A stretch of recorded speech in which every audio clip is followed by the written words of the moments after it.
appeal for natural gardening, particularly in a desert environment, because we have limited resources such as water. If you choose native plants, for example, they're adapted to the soils and the water. It's going to be much easier to grow them if you stick with natives.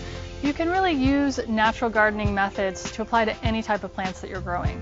So you're looking at what soils you have, how you're amending those soils, how we're irrigating, how we're harvesting, how we're looking at pest control and disease resistance and plant selection. All of those can apply to pretty much anything you'd like to grow.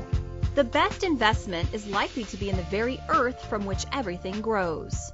There's lots of ways to amend soil. If we're using native plants again, the native soil is what they prefer, so nothing needs to be done to amend soil if you're planting just native plants. But a lot of things like edibles and maybe plants from other places are going to appreciate a little bit more nutrients that are available to those plants, and that can be done by amending the soil with an organic material like compost, leaf molds, soils that we purchase from nurseries or bagged products.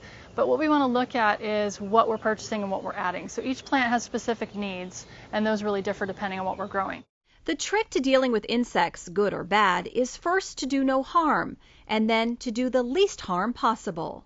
So one thing that we look at with natural gardening is IPM. It's integrated pest management, and it is the least harmful to people and environment method of attacking these pest problems. So we start with the least invasive methods.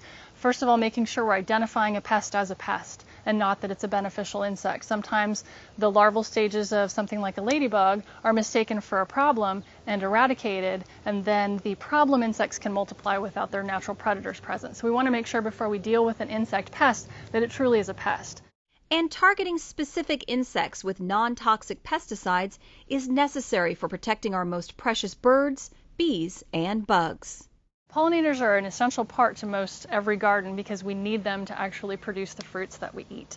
So we want to encourage them to our garden, and we can do that through having a natural garden without poisons and things that would be toxic to them. So when we're talking about pollinators, it's a whole host of things from bees, wasps, butterflies, birds. There's a lot of things that serve those purposes in our garden. So we can draw them to our gardens by making them natural, have some small water sources if it's birds, bees, butterflies, they all appreciate that. By applying some of these basic principles of permanent agriculture and horticulture, you'll be getting the healthiest growth possible out of your naturally attractive garden.